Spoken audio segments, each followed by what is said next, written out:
Hello and welcome to B2B Revenue Leaders. I'm your host, Dustin. Today, I'm joined by Ollie Whitfield, and we're talking about webinars and how they don't have to suck. So Ollie explains how to think through which topics to cover, some formats that have worked for him, and what to do with the content after the webinar is done. And it's not email blast everyone with a sales pitch. On to the episode. Hey, Ollie, welcome to the show. Thanks very much for having me. I'm excited to do this. Yeah, I'm looking forward to it. So we're going to focus on all things webinar today. And one thing you mentioned before is webinars aren't bad, they're just badly done. So how are they badly done? Like, what are people doing wrong here? Couldn't be more true if we tried. My words, so hat it to me. But yeah, I think that's just so standard. The COVID event, whole thing that happened with that, everyone turned to online and it's just all the same thing, too much of it at the same time. The hangover now a few years later on is real. And I think people just really lack ideas for these things. It's just we've slipped into, we need a slide deck and we need someone to talk for an hour. And in reality, no one wants to watch that. If I said to you, close your eyes and picture me talking for 65 minutes, reading a slide deck word for word, do you come to that? You don't. So why do we put it on is the main problem I have with these things. Yeah, I think that's fair. And as I guess from the viewer end of someone who, my thing is, I see a webinar topic, I'm like, this is interesting. I sign up, then I don't show up, and then I watch the recording, and then I don't watch the recording. And I think that's a common path because, like you said, you have this expectation of what it might be like. So I think first question I want to ask there is, we live in this on-demand world, right? So how important is it to actually get people to show up live versus the distribution after? And how do you think about those two? I think it doesn't matter too much. It's more about what are you getting from it outside of just the number of people that look at it. Obviously, something live is really good. You can get real-time engagement. You might get a question answered. That's really nice. And it's also good to see the right fit people coming live. That's great. It means that they are definitely interested in some way. But like you said, everything is the opposite of appointment viewing now. It's all very on demand. We probably, in any given company, could get more people watching after the fact than during on the day that we want to put it up. So there is that. You got to cater to that. But I try to think a little bit more about what else are we getting from it, because you could promote anything. If you want to get a load of leads, do an ebook without a name on the form, just put email and you could get a load of leads. Or if you want to get a load of people with their name and email address and job title, you could do a report or a tool or a widget or a whatever. So I think see this as an option and a way to get people interested in a topic and all those kinds of things. You can get some branding from it. You can get some extra content. You can repurpose. You can loads of things from it. It's not that people just see, we need 100 more leads to get the MQL quota up. Webinar, that's the done thing. Yeah. And calling those leads is a loose term as well, I think, for a lot of those, right? So that's another thing I want to ask too, is because I think for some people, that's that hesitancy maybe to show up and be engaged in webinars is, especially for marketers, they see, I'm going to enter my email address, then they're going to try to sell me stuff for 6 months, and I don't want to deal with that. So I'm curious and I know it'll vary by topic, but what's your post-webinar strategy to actually keep people engaged once they've watched it? I almost don't even want to give you one just because it does. I hate the phrase it depends because it's such a cop-out. But if you're a tiny company and you've got no presence, you handle those leads very differently. If you're a massive company, you handle them again dramatically differently. So it really does depend if you've got a huge audience and you're very inbound led versus if you're just outbound and you're scrapping for any interest to make life easier. You'd handle them completely differently. But the one thing I'd say to preface before that, which does make the most difference, is if a company does something once a month and it looks like that, you might think, I'm going to be a lead. They're going to call me. That happens. It doesn't have to mean that you got to do it once a week or more often. But if you can see this company they're making a real play out of this. This is a project that they do. It's like a podcast. They're doing episodes quite regularly. They've got a consistent theme. I see them more often. They've got good people on them. People talk about them pretty well. That, I think, really disarms it. You're not signing up to the webinar. You're signing up to what you'll get from it. And if what you'll get from it doesn't look like a pitch and it looks like it's a kind of good vibe, good time, not this like the importance of how to do blah once a month. That's anyway, I think you're going to feel a lot different about it. And then more people will come by nature. Yeah, I think the actual part there you mentioned is interesting too, because that's been some of the best, whether you call it a webinar or a live event or live podcast, whatever, but people speaking, presenting stuff. To me, it's always can I take something from this afterwards? And do something with it, rather than, I don't know, listen to a bunch of people talk about the theory of sales and marketing alignment when there's no takeaway, right? So is that how you think through it as well when you're crafting the content? Is what do people leave here with, and what can they do with it? As best I can. Yeah, completely right. I don't need another cold calling versus cold emailing webinar. It's just, it's good for a bit of debate and argument, and you might recycle that stuff. Sometimes it's good to just put your positioning out there. That's okay. Yeah. You're not going to get the biggest crowd ever, but you know that when you do that, or at least hopefully you do. But it is a little bit of a shame. If any YouTube videos you ever watch, they're littered with that, like, overtly obvious, what are you going to get? This happened. I spent this much. I gave this person this much, whatever. That is bled into a lot of content anyway. So now you probably don't even want to read a blog if it doesn't tell you the 7 things or the 5 tactics, the 3 templates. It's become a little bit too metric orientated, which is a bit of a shame, but equally, if it makes it obvious you're going to get stuff, that's great. I try to make that obvious in other ways so that I don't have to say, these are the 6 things that you're going to have in it. Because if every damn thing I have has a number on it, that doesn't look awesome. It's just like a 1% problem. It's not a obvious problem. No audience member is ever going to complain of that. But for my kind of purism, I want to make the best of the best that I possibly could. That's my like small thing that I keep an eye on. Yeah, that's a good. I blame Google for that personally. They had us all creating these listicle blog articles, outranking actual stuff, and it bled through. I think there's a fine line too between, like you said, the metrics and promising something, and there's a lot of, how do I say this, like overhype. Look how I got 3 million in revenue from 12 minutes of work stuff out there. And if I see something like that, I know it's BS, and I don't want anything to do with it. So there's this fine line, I think, to walk there. Yeah, it's an awkward one that I equally have that like radar for that type of stuff. I can't stand that type of, I saved 7 minutes by doing 3 seconds of work. And you're like, you just didn't. And if I could 10x my leads by doing something that took 12 minutes, I was doing it wrong to begin with. So hopefully that's not me. And most of the time, like any podcast where I've heard that style of title or idea, I haven't really gained anything because they do summarize just broad strokes what you should be doing. So if you were doing it wrong to begin with, if you could 10x anything, unless you're talking about just pouring ad money on something, you can't. So it's, I steer away. You have to be tactful with it. If the 3 templates you could use today to grow a webinar, sure, believable. If it's to 1000x your list, no, probably not. Yeah. If only it were that easy, we'd all be very rich, and it would be a lot easier. One other thing too, so we've talked a little bit about what topics to do. I saw you make a LinkedIn post, I think, a while back about timing it, or having a timely topic. I think you talked about email deliverability when all those changes went through. So how do you think through that? Because there's kind of 2 push and pull parts here, right? There's the, hey, I have to do these webinars frequently, every 2 weeks, 3 weeks, whatever makes sense. But I also want good topics, and I don't want to just do one for the sake of doing one. So how do you balance that and plan out your webinar strategy? It is difficult. That's a really good question, because like you say, you don't want to be getting 2 weeks out from something and then you're not sure what you're doing. Equally, if you're relying on external speakers, you've got to contend with their diary and schedule. You might have one you really want to talk to, and then they're on vacation. Now what do we do? So that is definitely a problem. As best you can, looking at what's going to happen and roughly when, that helps. There's some things in markets I deal with where we know in January something is going to happen. We're in summer now. I've got plenty of time.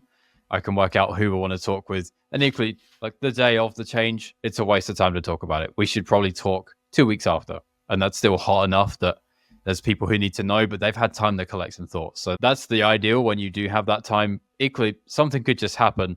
I remember when I first started my career, Facebook was really great to just post on as a company page. You get great reach. One day, no word of anything. It just died. 10% reach for everybody, and everyone's scratching their head.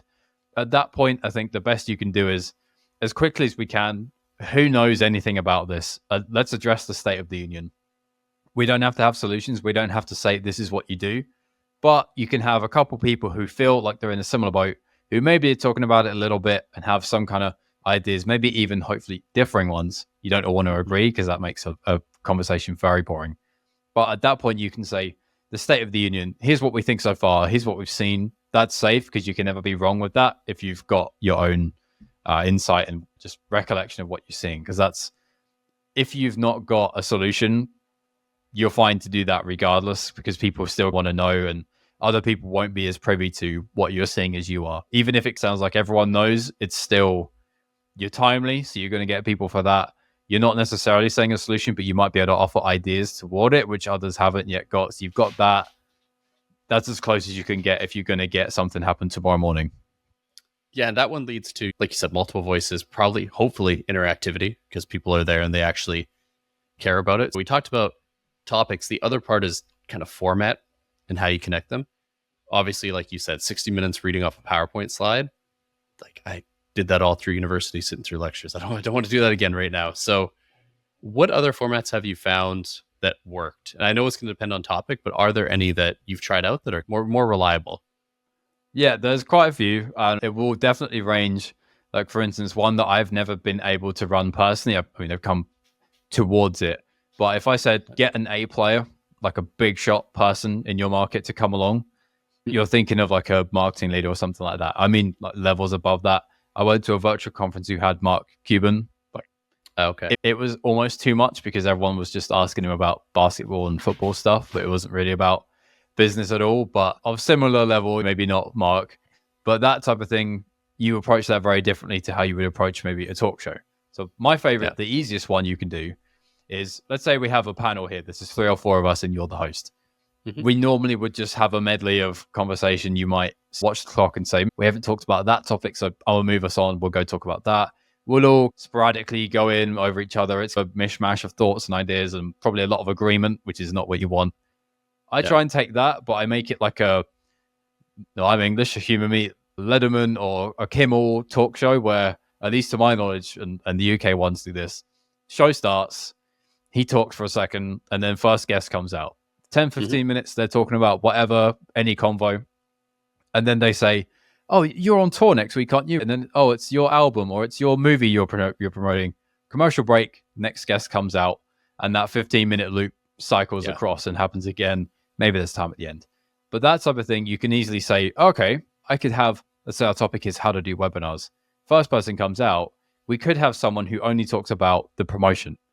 And then that's the 15 minutes. And then the next person comes out and they only talk about in the webinar, what you do, like how to plan the content. And someone again for the third, maybe you can do something again at the end altogether. But you could quickly see how, well, if I found it boring listening to one voice, every 10 or 15 minutes, someone else talks and that pricks my ears up. So I then pay more attention. It's also a breadth of topic because, like we said before, just a round robin medley approach, you're staying surface level for pretty much the whole time. If you can get a person who's expert in promotion and then the content and then the follow-up, you go much deeper in 3 rabbit holes than just glazing over the top. So that's probably the easiest one I've ever done that's just different enough that people go, I got that. That was better to watch. I like it. I'll come again. Yeah, I think also the thing you get there too is you get, depending on how, I guess, known or connected the people are, you get exposure to multiple people's audiences, right? Which, full disclosure, obviously hosting a podcast, that's part of this play, right? Like we have guests on who know their stuff. They promote it. People who had never heard of us hear about us. So I think that's similar on the webinar side. So I like that idea of multiple topics. Another one I saw, there's a podcast called Demand Wars by Balaji. He was on the podcast. He just pits people against each other. Like, you two argue about this point. I'm curious if that's something you tried in webinars, and if so, how did that play out? Yeah, definitely. I've had the ideological debate style before with a few rounds to usher the topic along a little bit. I've done it in a bit more of a theatrical way. It's not for everyone. I've parodied some TV shows a few times just because when people say, what are our competitors doing? I hate that question. Don't look at them. That you're going to end up doing what they do. Monkey see, monkey do. I don't want to do the same thing as everyone else because I'm going to get the same results, if not worse. So why do that? I look at stuff like in YouTube videos because that's primarily the media I consume. Some TV shows, pop culture stuff, music videos. What's going on in the broader world than just what's on my laptop? Because that's a minuscule amount of the world. So I've done, for instance, my grandparents love, in England it's called Strictly Come Dancing, but in the US it would be Dancing with the Stars, I think. So I've done a final version of that where it's 2 people fighting against each other. We've done that as a email battle, basically. So you have 2 performances. So you take that as 2 rounds or 2 emails to write. And then you think, okay, what else are we missing? So we need a judging panel.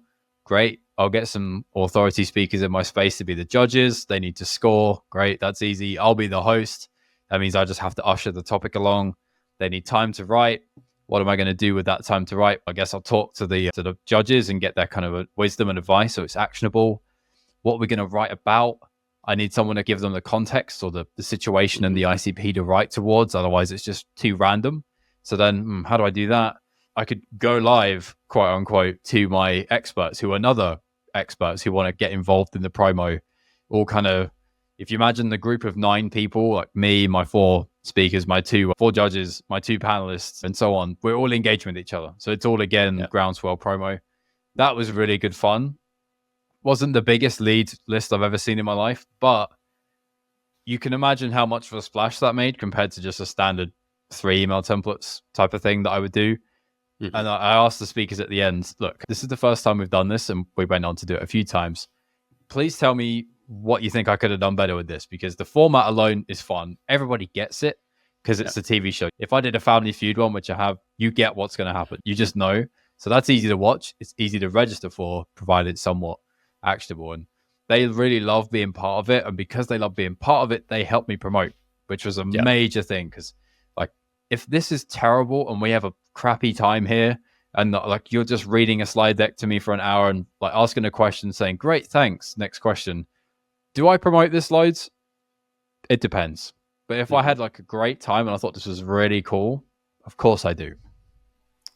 Yeah, there's also it's a little bit meta, but if you're selling to marketers in particular and you do cool marketing in the form of a webinar, talk show, podcast, whatever, something new, they just share that as a good example of marketing as well. So you get that extra exposure and halo effect there, which that kind of ties into my last question here. That's a after the webinar is done sort of thing. I find, I don't know, a lot of times with webinars, they think through maybe the topic, the schedule, all the technology, and then they just post it on their webpage or their homepage in like full 60-minute, no one's going to watch it version. So how do you think through that afterwards? Like, do you think through chopping it up in multiple ways, doing like a after show? Like, what are some ideas there on what to do with the webinar after? Yeah, it depends how much you want to make of it. There's some of this you could go really to the nth degree, but it depends. For instance, you could do a webinar about whatever and then do a podcast reaction to it. How many people really care about you reacting to a webinar? Probably not that many. Depends how many people listen to your podcast as well. But there's a play for it. You could say if you're digesting and reiterating the most actionable bits, standout content, why not do that? Easy enough. You got a free podcast out of it. So that's one thing. Similarly, transcription, make a blog, make a series of blogs, make an ebook. All of that is on offer to you. I think that's pretty badly underserved. It's not always obvious that people are doing that, but when they do, it's about X. We're going to literally write X, and that's not the best way to do it. It's more, we had 2 webinars about this, so we had a series of 3 dancing on Dance with the Stars or whatever we want to do. Yeah. And we're going to say, here are the 6 people we had with this situation. Here are the 6 emails that they wrote. And we're going to do some pros and cons that the judges said from the event. Like, all of that's available to you because of the transcription, because you can clip it as well. That's not how the blog normally ends up. So that's the kind of meta. And obviously you can do some clipping, which is just the simplest lo-fi way of doing it. If I put a webinar I do, most likely if you put this podcast into Opus Clip, which is a free one that I use sometimes, you'll get 12 to 15 clips. Now, probably 8 to 10 of them won't be all that good. Yeah. Some will be all right, but a couple of them will be really good. So if you did this with every single episode, I'm sure you do something like this. Most podcasts do. You've got 2, 3, 4 posts that aren't the static image. There you go. If you're going to recycle content and keep using it, if you did a LinkedIn post a day, you've got the next couple of weeks where you could sprinkle one in here or there, and you're probably never going to run out if you do that. Because, you know, even if you post the same short clip twice over the period of month, 2 months, if you really want to, who knows? No one knows that. No one spotted it. So you've got infinite promo there. Yeah, no one pays that close attention to any of us. Yeah. They won't notice it. I do like the idea of repurposing, though, just because there's a lot of work that goes into a webinar to just set it up and do it. So I think it's important. One last yay or nay question, I think. So you'll either agree with this or not agree with it. I think a lot of people lately, I've noticed a lot of people have been doing, hey, we're not sending out the recording after. So if you want to see this, show up. And they're doing it for FOMO. I like it. I don't. I actually don't know where I stand on that, but it seems to be growing. So curious your thoughts there. Good strategy, bad strategy, or it depends. Yeah, not to use the ID phrase. It does. I quite like it. It's pretty clever. It gives a little bit of added nuance to that. It is the first question you always get asked when you do one. Yeah. So it's pretty interesting to do that. It probably doesn't. I wonder how many people slip through your net just because of that. It's a choice that you don't need to make. And it depends how much you actually really want someone to come live and how much of a difference that truly makes. I don't know that it does. It's obviously an added perk, but if you're going to turn away someone just because of personal preferences, if I said to you, as a manager, this is my personal preference, you will update me every Monday morning via Slack on what you're about to do, you'd say, oh, okay, I guess I'll do it. But does it have to be that rigid? Same thing. Does it have to be that rigid? No. But we can perfectly well stick within the confines. I get the tactic, and it is cool. I've seen people do that. It does work, but you don't need to turn people away, I don't think. Yeah, I've been in both camps where it's worked on me and I'm like, yeah, okay, I actually want to see this all show up. And other times it's, yeah, I have another call at that time, so guess I'm out of luck. Whereas I probably would have got the recording or viewed something on it. So cool. Ollie, we covered a whole lot of webinar. I've never actually done an episode dedicated to webinars. And I was mentioning before, I've never done webinars that well, if I'm being honest. So I'm going to steal some of these ideas probably and try it. So I appreciate you taking the time. If people want to connect, learn more, yeah, where should they go? Yeah, standard cliche podcast guest. I spend most of my time on LinkedIn. Yeah, I'm trying to post a bit more often. So if my content is pretty crappy, please do tell me and say, like, don't do it like this, do it like that. I'm trying to up my game there a little bit. So I talk about webinars quite a bit over there. nice. Okay, so we'll include that for our listeners. And Ollie, thanks again for joining me. Really appreciate it. Pleasure. Thanks very much. Thanks for joining me on this episode. My key takeaway is the idea of using familiar concepts and segments as part of your webinar strategy. So people think webinar and they think boring slide deck presentation. So Ollie mentions he did Dancing with the Stars, Family Feud, just recognizable games or segments, and it just makes the webinar immediately more understandable and more interesting. And plus your guests will probably have a better time and be more likely to promote it. So if you enjoyed this episode, head on over to Apple Podcasts or Spotify to subscribe and leave us a review. I really appreciate it. And as always, I'll be back Tuesday with a new episode.